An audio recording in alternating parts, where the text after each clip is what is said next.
Aquarium care. Red tiger lotus is generally sold within the aquarium hobby as either a bulb or a small juvenile plant with an existing root system. If purchased as a bulb, make sure that the bulb is firm and not soft or squishy, which would indicate it is dead.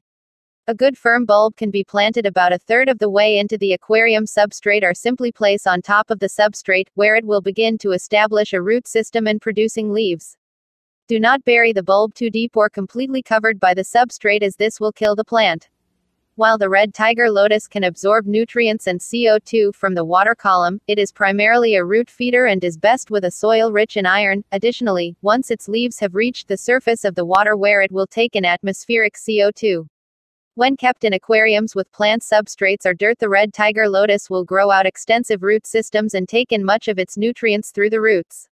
However, in aquariums with inert substrates, the red tiger lotus will be forced to take in the majority of its nutrition from the water column. In these cases, it is best not to plant it near more sensitive plant species that it will outcompete for nutrients and starve out.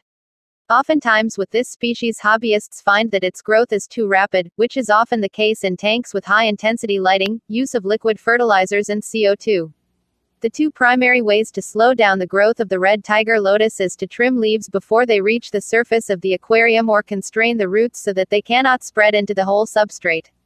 Keeping leaves and lily pads from reaching the surface of the water keeps the red tiger lotus from accessing atmospheric CO2, which is much more abundant than dissolved CO2 in the water column.